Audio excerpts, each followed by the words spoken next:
Сәлем, достар. Бүгін сіздермен миллиондаған көрерменнің жүрегін жаулаған, шиеленісті драмаға толы Госпожа Фазилет және оның қыздары телехикаясының алғашқы 2 бөлімін толық талдайтын боламыз. Бұл тек қана байлыққа ұмтылу туралы емес, сонымен қатар үміт, арман және жасырын сырлар туралы хикая. Біз Фазилет ханыммен және оның 2 қызымен танысамыз. Фазилет кедейлікте өмір сүріп, байлықты армандаған әйел. Ол өзінің арманына жетудің бірден-бір жолы сұлу кіші қызы Эдже деп сенеді. Фазилет өзінің қалаған өміріне жету үшін қыздарын пайдалануға дайын, қайсар және ашулы ана. Эдже анасының ықпалында жүрген, жұмсақ мінезді, әдемі қыз. Оның көршісі кедей Ясинге деген таза махаббаты бар, бірақ Фазилет оған қарсы. Хазан, үлкен қызы, шешесінің барлық ұмтылыстарына қарсы шығатын, өзіне өзі сенімді, спортшы қыз. Ол ақшаға тәуелсіз, адал өмір сүруді қалайды. Екінші жақта Босфор жағалауындағы зәулім сарайда тұратын өте бай және беделді егемен әулеті.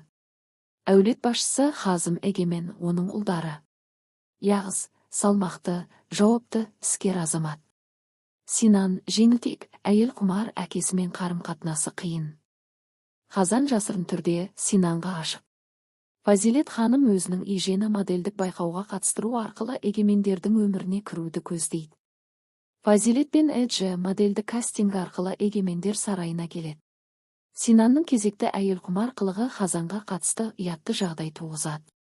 Синан Эдженің орнына бөлмеге кіріп қалған Хазанды өзімен біреу деп ойлап, оны намысына тиетін жағдайға душар етеді. Хазан өзін қорлаған адамға кек алу үшін ашулы түрде бар істейді. Ол өзінің қателікпен қорланғанын білгенде, кім кінәлі екенін білмесе де, кек алуға бел буады.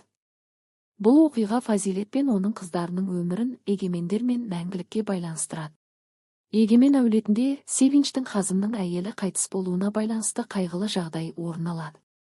Бұл отбасы үшін үлкен соққы болады. Сол уақытта Фазилет модельдік байқаудағы сәтсіздікке қарамастан артық қадам жасаудан бас тартпайды. Оның жаңа мақсаты не болса да егемендердің сарайына кіру. Хазан өзінің басына келген ұятты түн үшін есеп айырысуға бел буады.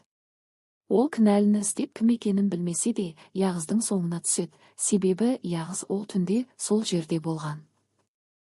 Фазилет өзінің зұлым әрекетімен Эджені сарайға кіргізудің амалын табады. Еже ешкім күтпеген жағдайда сарайға кіріп, барлық оқиғалардың отын тұтатады. Хазан өзін қорлаған адамның Яғыз екеніне сенімді болып, одан есеп сұрайды.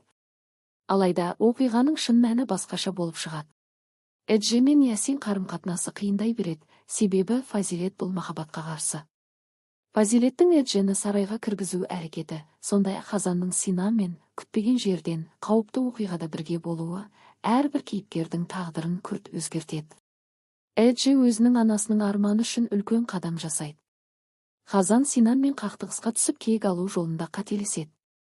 Фазилет ханым өзінің қыздары арқылы байлыққа жету жолында қауіпті ойын бастайды. Алғашқы 2 бөлім бізге Фазилет ханымның байлыққа деген шексіз құштарлығын, қыздары Эдже мен Хазанның анасымен қарым-қатынасының қиындығын және егемендердің бай, бірақ бақытсыз әулетімен тоғысқан жолдарын көрсетеді.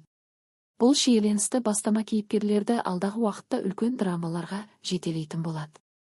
Қалай ойлайсыз, Фазилет ханым өз мақсатына жете ме? Хазан кек алу жолында қандай қателіктер жібереді? Пікірлеріңізді төменге жазып, арнаға жазылуды ұмытпаңыз. Келесі жолы 3-4 бөлімдерді талдаймыз. Сау болыңыздар.